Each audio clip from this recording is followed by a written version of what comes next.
Hello and welcome back to another episode of Beyond the To-Do List. I am your host, Eric Fisher, and this is the show where I talk to the people behind the productivity. This week I'm excited to welcome back for the third time, Joshua Becker. He's got a brand new book out, and I've been excited and waiting to talk to him about this. The book's called Things That Matter: Overcoming Distraction to Pursue a More Meaningful Life. And as you'll hear in this conversation, the previous times Joshua has been on the show, we've talked about minimalism, because that has been his focus and focal point of his work up till this point. And some would say, well, this doesn't sound like that. Yes, it is. It is a furthering of that dialogue. It is a diving deep. In fact, it's a broadening of the scope of his perspective on minimalism.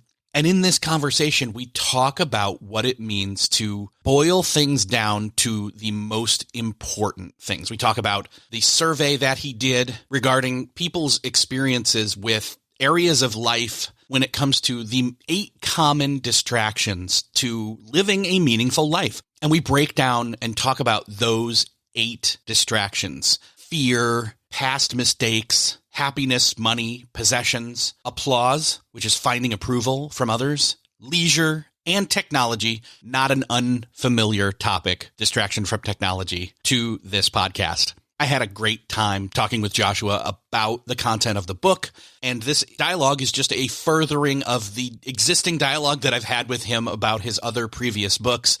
This just continues on in that. This is a great kind of honing in and distilling down, what are your priorities in life and how do you start to achieve them? And that is an oversimplified way to put it. However, that is in essence what this book is about and this conversation. So I'll just get out of the way and say, enjoy this conversation with Joshua Becker. Well, this week it is my privilege to welcome back to the show, Joshua Becker. Joshua, welcome back. Well, it is good to be here. I don't typically get to hear welcome back. Usually people have me once and they're like, that's enough of that guy. So it's good to be here. Thanks. They go minimalism on you. Yeah, right. That's funny. One Joshua is enough. No, but yeah, I had to look it up. You've been on the show twice before. It's awesome to have you back. I'll link up to those other episodes in the show notes because I don't think that we're going to talk. I mean, again, you're very much about, a lot of people will be like, Joshua Becker, oh yeah, he has to do with minimalism. That's true, but that's not the only thing you're about. And in fact, that's why I'm really glad you came out with the new book called Things That Matter: Overcoming Distraction to Pursue a More Meaningful Life. And man, if there's not a loaded productivity title for a show right there. I hope so. Yeah, it's great. I mean, when you've been around for, I think you were saying 10 years, something like that. That's unbelievable. So I suppose you'd have to look back and find our conversations. I've been writing about minimalism for 13 years, something like that. So I'm excited about this new book and kind of applying some of the thoughts and principles of minimalism to other areas of life. So looking forward to this. I love when I can have people come back and I can see the through line of their work and it's on a forward progression. And so, seeing this title doesn't surprise me from you at all because you've talked about minimalism and in your first book, The More of Less, and also the second one, The Minimalist Home. And we talked about both of those. And again, we're not going to really touch on the topics of those books or those conversations, but I invite everybody to go check the show notes and go back and listen to those because they're well worth listening to. They're very connected. The longer backstory of the book is I used to do a weekend retreat up in Northern California, and this retreat center would have me come in and speak 4 times over the course of a weekend about minimalism. And so I would follow the trajectory, the why minimalism, why it's important, and then how minimalism. I would do a third talk on how to overcome consumerism in our lives. And then I used the Sunday morning to talk about, hey, there are other distractions that keep us from meaningful lives than physical possessions. And so Sunday morning, I would talk about money and I would talk about accolades and I would talk about a lot of the topics that come up in this book. And so that Sunday morning talk really was an extension of the conversation about minimalism. And then it eventually became this book probably 5 or 6 years after first doing that conference. Again, it doesn't surprise me because it stems from talking about distilling things down to their essence of what they are and deciding then, is it worth having in my life? I mean, that almost is a definition of minimalism right there from me. That is probably different from what yours is, although again, in the spirit of things, it's probably similar. And that's what this is. This is just saying, okay, there are things that also cause you to not have the life that you want to have or pursue the more meaningful life that you may not even be striving for. You might have settled, you might have acquiesced, and this is a case where it's saying, one, you can live well, you can overcome distraction and noise and the things that block out your having an intentional through line and path and story moving forward and improvement, and rethinking those assumptions. Yeah, indeed. That's a great description of both minimalism and the book. I'm not even sure what to add. I tried to work backwards a little bit. I remember when I first started blogging, maybe the first viral article that I ever noticed online once I got into that world was an article written by Bronnie Ware, and it was called The Top 5 Regrets of the Dying.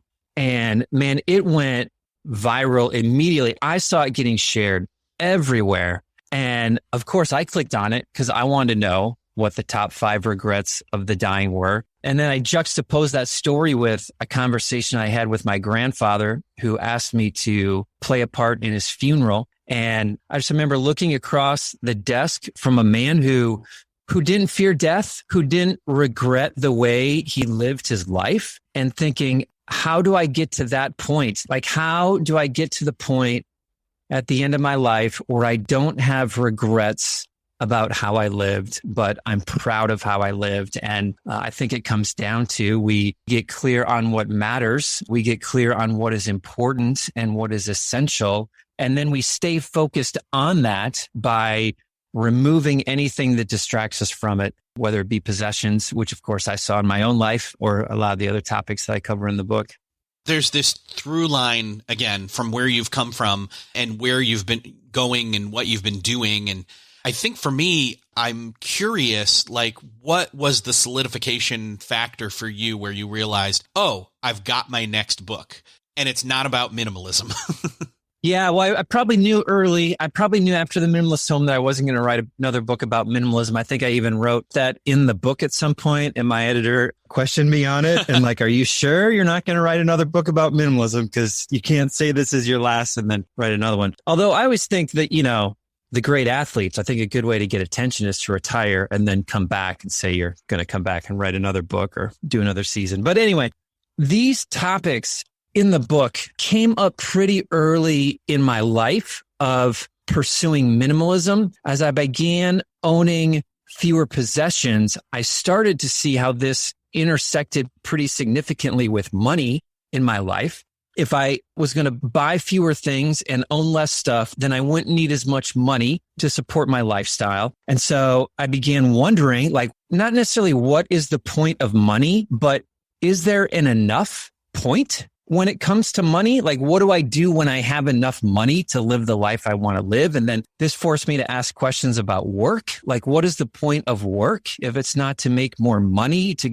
go buy more stuff? And so really started wrestling with those things pretty early on. I started doing this weekend retreat 5 or 6 years ago, and that Sunday morning talk where I got into these topics and some others. And then it was actually I did the weekend retreat fall of 2019, went to a conference put on by Charlie Gilkey here in Phoenix. And literally the conference ended on a Sunday morning. I was at that workshop Tuesday evening, and he asked a question of everyone in the room. He said, close your eyes. If you were to die today, what is the one project you would most regret not finishing with your life? And a mom next to me started talking about preparing her teenage kids for life. I would regret not having my teenage kids prepared for life. Another young lady talked about an art project that she'd been working on that hadn't finished. And immediately I thought of this book, and I thought to myself, I would regret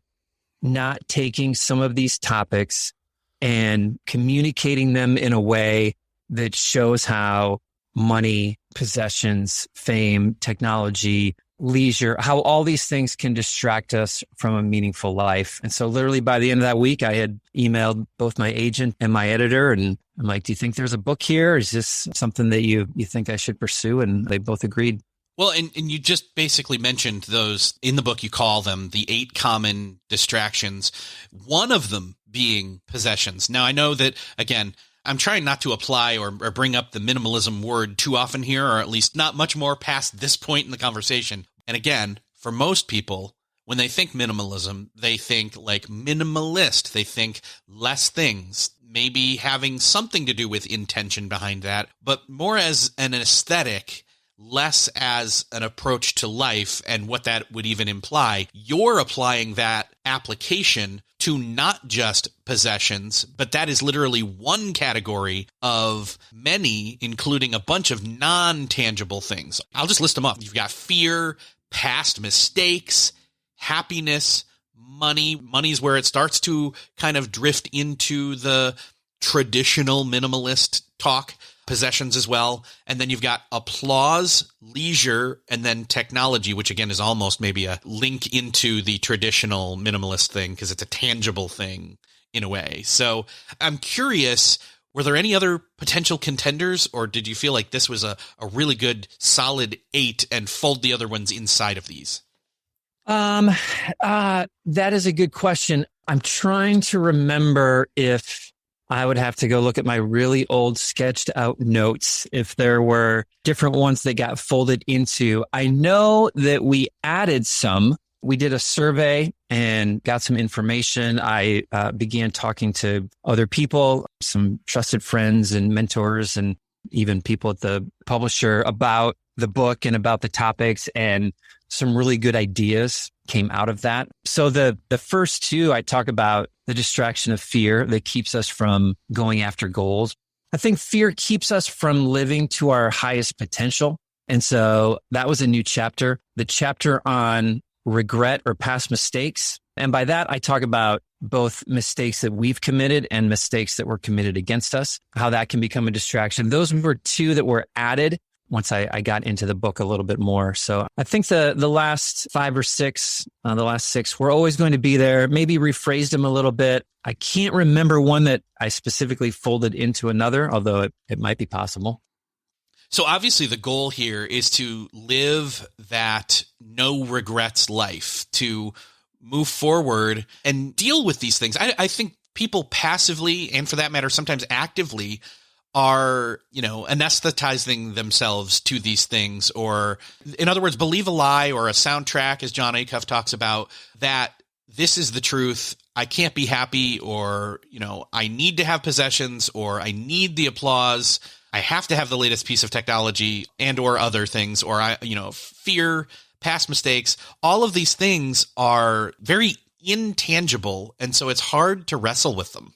Yes, I agree. I agree entirely. And my goal with the book was, number 1, to start raising these questions in people's minds, or to at least introduce the thought into people's minds. When I tell people the title of the book, Things That Matter, Overcoming Distraction to Pursue a More Meaningful Life, they almost immediately say, that is a book I need to read. And I know they're thinking, because I look at my phone too much. I spend too much time scrolling social media. I'm too busy with all these different things going on in my life. So that was always going to be a chapter in the book, because it's a pretty significant distraction that we need to talk about. But I think when they pick up the book and they start reading it, they start realizing that I'm talking about a lot more heart issues, more societal, cultural distractions that I forget who it was, but someone once said culture is the soup that we're all swimming in. And so it just feels normal. Like it feels like this is what life looks like until you step outside of it and you're like, hey, wait a minute, there's a different way to live. And offer some practical steps and some ideas to begin addressing, hey, is fear keeping me from my highest potential? Am I being handicapped by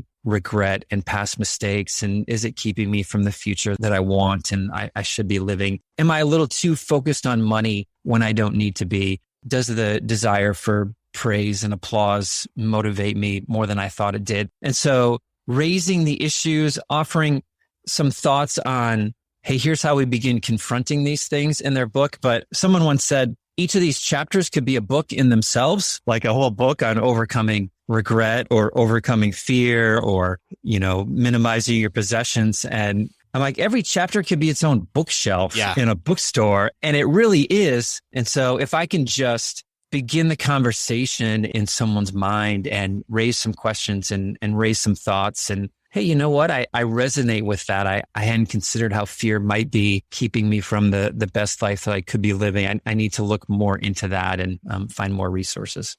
It feels to me like this is the beginning of a conversation or a starting point for many people on a path that, they may find that certain ones of these 8 common distractions aren't really an issue as much for them, but like say number 2 or number 6 are. And so they can start to dig deeper into those now that they're aware. Yeah. Like my favorite responses that I got from the book was someone who emailed and said, I had no idea that we were going to get into these topics. And it really has got me thinking. Or I had to stop after each chapter and just think a little bit more about how I've been living and if this distraction was more prevalent in my life than I ever considered. I hadn't thought of things this way before. That's really my hope. Well, speaking of the way people think of things, for this book, you actually had a national survey commissioned about people's experiences with these areas of life, these 8 common distractions. What were some of the findings that came back from that survey? Oh man, some of them confirmed what I already assumed, and others really were even changed how I wrote the book and how we laid out the book. Yeah, some of the ones that I think were most interesting that I'll just mention. 77% of people feel that they are spending time and resources on less important things than the things that matter most to them, which means in my mind that 77% of people should be reading this book, which is a pretty large target audience, but it's very prevalent, which probably, goes back to people saying, oh, that's a book I need to read. You're right. Like I can see that I'm wasting time and I'm wasting money and I'm wasting days on things that don't actually matter in the long run. 80% of people said that they will be happier if they have more money, which I expected to be true. And so there's a pretty significant chapter on that. 80% of people say they'll be happier if they have more money. 70% of people say that they are motivated almost daily by their desire for more money or their need for more money. That's a pretty high percentage of people that are motivated by the pursuit of money. Very interesting. The most heartbreaking one, I remember where I was in my office. I got the email back with the spreadsheet with the results, and I started scrolling through them and literally stopped me in my tracks. 61% of people say that they are held back from the future they want because of mistakes they've committed in the past. And 56% of people say that they're held back from the future they want because of a past mistake committed against them.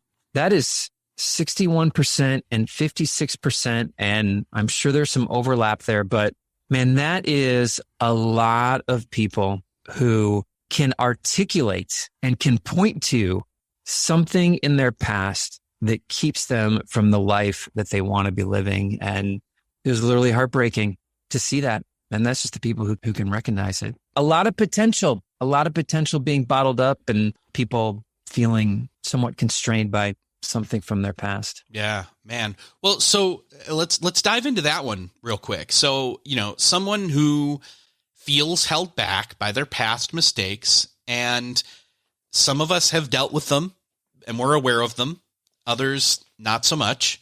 But how do you, help someone move forward?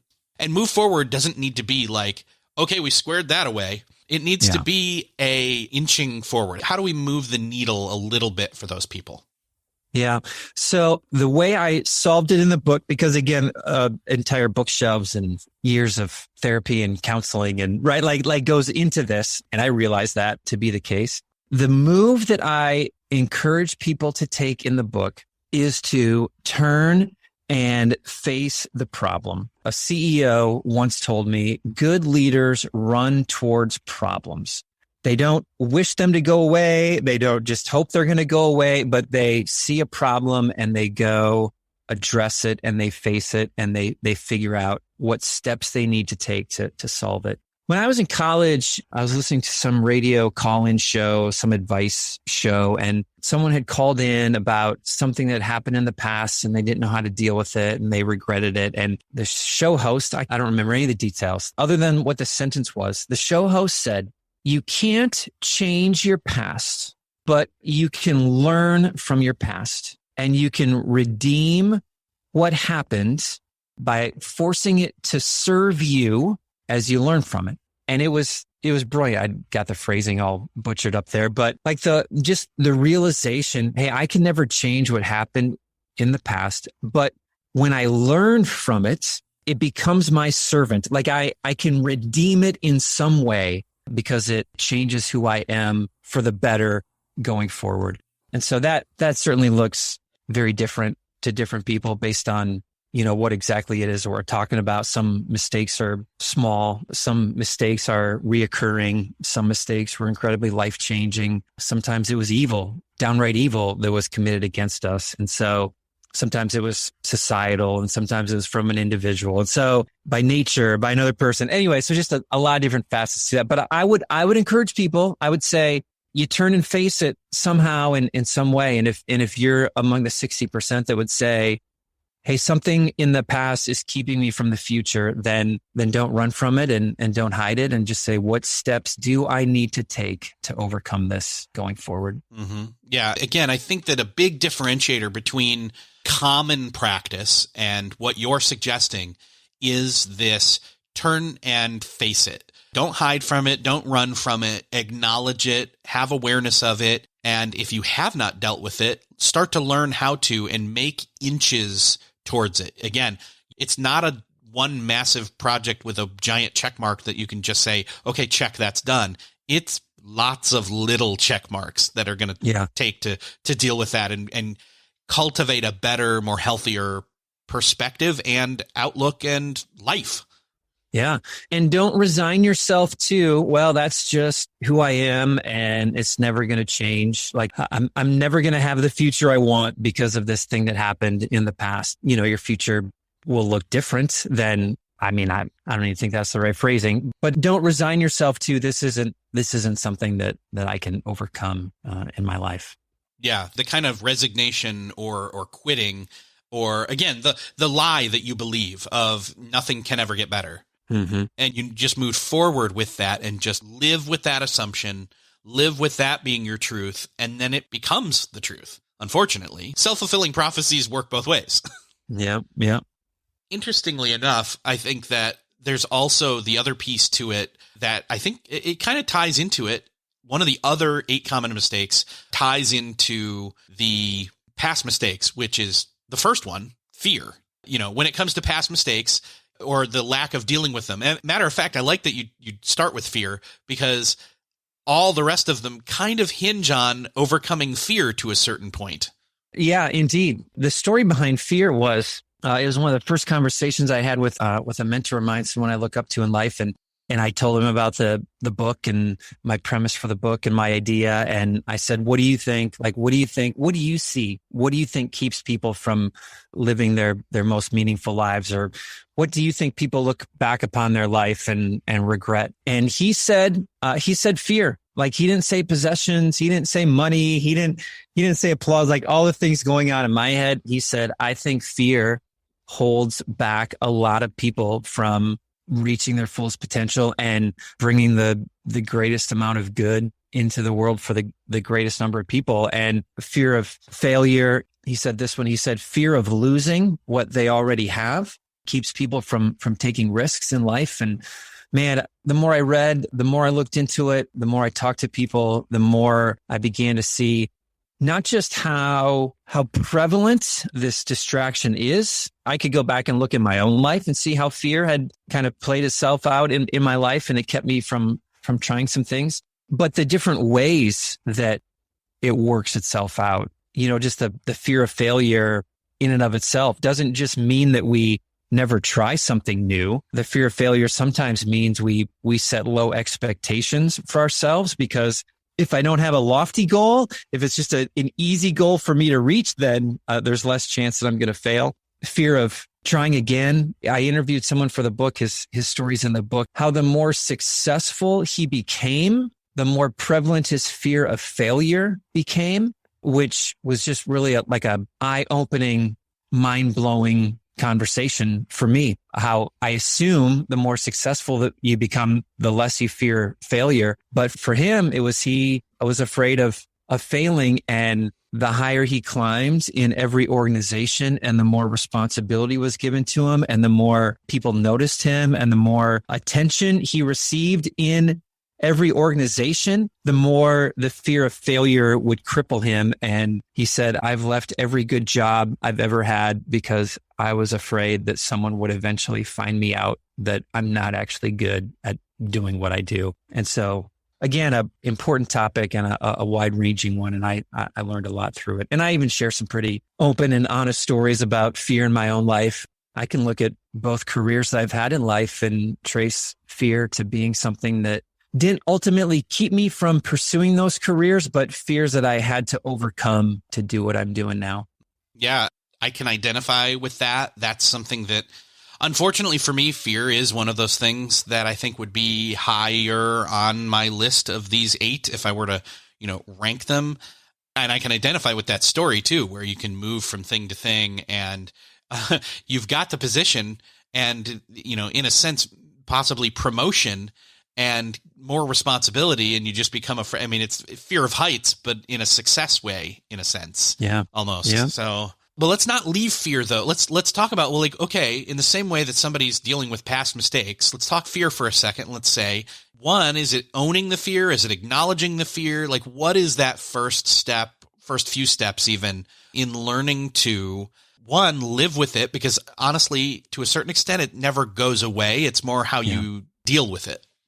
Yeah, I agree. I don't think any of these 8 distractions in the book, fear, mistakes, selfish pursuit of happiness, money, possessions, accolades, leisure, I don't think any of them ever go away. We in some cases have to battle them every single day. But when it comes to fear, I contributed a chapter to a book. It was a compilation book someone was putting together, and it was all about overcoming fear, kicking fear's rear end, or I think he used a different word. And he asked me to contribute a chapter, and I said, I can write a chapter on fear, but I'm not going to say that, hey, fear is never good. Like, I'm not going to say the goal is we just have to punch fear in the face and that this is how we overcome fear, because I think fear can be, we know fear can be motivating. You can look at about every political campaign over the last, as long as I've been alive, and know that fear can be a powerful motivator. The question is, are we afraid of the right things? So the point that I want to try to make is, I think rather than fearing failure or fearing success or fearing, putting ourselves out there, fear of rejection, whatever it might be, like, the fear that we should have is we should be afraid of not living our most meaningful lives. Like, we should be afraid that we don't live our lives to the highest potential. We should be afraid of settling for a mediocre life when we can actually accomplish a lot of good for other people. And a lot of the book is about serving others and helping others, however that looks, if it's serving your family or if it's leading a nation. Like, it looks very different for different people. But I think that should be the fear that motivates us. And then, in practical ways, I think recognizing it and noticing it and then taking small steps to overcome it. When you have a safety net in place, it's easier to overcome fear. If you have a stable family, it's easier to overcome fear. If you have some security in place. And so how do we do that in small ways and in practical ways? And I talk about leaving my full-time job to becoming a writer. And, part of that fear was, fortunately, my minimalist life allowed me to save up some money and have a little cushion there that if it didn't work out, then I would have time to learn that. And not that I think that money helps us overcome all our fears. But what are the steps that we need to take to begin overcoming some of them? One of the other things that is interesting to me is you can have fear and have past mistakes about the other things on the list when it comes to happiness and money, possessions, applause, leisure, technology. So I like that those two are the first two. Those are the front-loaded common distractions, almost a lens to look at some of the other ones through. Yeah, I'd love to even hear you share more about that. I separated them out a little bit. Fear and past mistakes as a paralyzed will is what I call it in the book, as opposed to the pursuit of a lesser good, which is where I throw money and possessions and fame and trivial technology and those sorts of things. So yeah, it's in the right place. It's in the right place. Not topics that I've written a lot about in the past, but it certainly starts there. The other things flow from that for sure. Yeah. Well, and we can jump in. I think, number 8 and technology is kind of one of the ones where it's a greatest hits in a sense of things we talk about on this show when it comes to productivity. I think it also is something that, because it is so ubiquitous and permeates our lives these days, that it'd be great for us to maybe touch on that. So specifically with that one, and the ways that, in other words, the ways that technology, or how we can be more aware of the ways technology is affecting us. How can we be ahead of the curve and maybe do a quick pulse check in terms of needing like a digital detox? Yeah. How do we be ahead of the curve? That is a tough question. I think, well, number one, I think anyone who's asking the question intentionally is ahead of the curve. So number one, I don't say all technology is bad. Obviously, we're here today because of technology. I'm doing what I do for a living because of technology. And so I try to draw a line between creation and consumption. I can use technology to create good in the world and bring good into the world. For me, writing a blog post, for you recording a podcast, for others, just complimenting a friend on social media, or sending an encouraging email, or connecting with a family member who lives on the other side of the country or the world. Like there's a lot of good that technology can bring. When it becomes a distraction, I think, well, certainly it can become a distraction. We can use it to pursue any of the other things on the list. But when it just becomes about consumption, when I'm just endlessly scrolling social media, when I'm just endlessly refreshing news media websites, when I'm just binge watching another season of something on Netflix or Disney Plus, like then I think we get to the end of our lives and say, man, why did I waste so much time watching television or just scrolling social media? And so number one, I think seeing a difference between creation and consumption online and being intentional about that distinction. But for me, Eric, I go back to, I encourage everybody to do a digital detox at least once, but preferably once a year. The first time I did it was for 40 days. I did it for 29 days. I've done it for just a couple weeks. I would encourage everyone to take 29 days. We're heading into the summer. It's like the perfect time, at least if you're in the Northern Hemisphere. I guess you're heading into summer. But take a month this summer and put it all away. No television, no social media. You're going to have to use technology probably for work. So you're going to do your email and you're going to do your work, but turn off the websites and do it for a month and just notice how much of a distraction it had become in your life, how you feel differently. At the end of the month, you're going to go back to television. You're going to go back to social media. You're going to go back to the news, but you're going to go back in a more intentional way. And I don't need as much as I did before. The first time you go back and waste an evening watching television, you're going to be like, you know what? That wasn't nearly as restful as I used to think it was. This isn't nearly as relaxing as it was just to sit out on the porch or read a book, whatever it might be.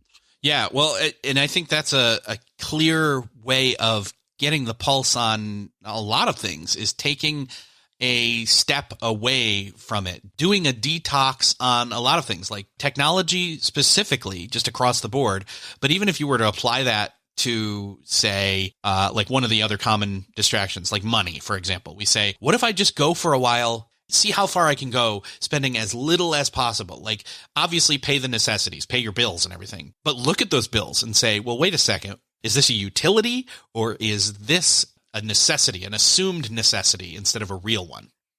Yeah, so much of that idea just came from the different experiments that I ran in my own life concerning possessions as I was minimizing possessions, and stumbled across Project 333, where you just wear 33 articles of clothing for 3 months. And I'm like, what's the harm in trying it out? Like, it sounds like it would be pretty helpful. We first got rid of television because cable raised the bill. And so we went for a summer without any television, and different experiments of shopping ban for 30 days or 60 days or whatever it might be. And usually the end result isn't that I never go shopping ever again. The end result is, man, I didn't realize how much my life was consumed by shopping. I didn't realize how much of my life was consumed by television. I didn't realize how much of my morning was spent picking out clothes to wear for the day. And cutting those things out allows us to reevaluate kind of from a fresh slate, as opposed to just the jarbled mess of, oh, I'm just going to try to cut out a little bit, not realizing how big of an impact it actually has on our lives. Yeah, and not to get so granular and so nitty-gritty and or meticulous about it, but your minutes are your hours, are your days, are your months, are your, life, and years are your life. And so those minutes can be wasted. There's nothing wrong with, quote, wasting time, but there's also a lot wrong with wasting time at the same time, right? The argument isn't money is bad, praise is bad, rest is bad, our technology is bad. The conversation that I want to have isn't, hey, those things are bad.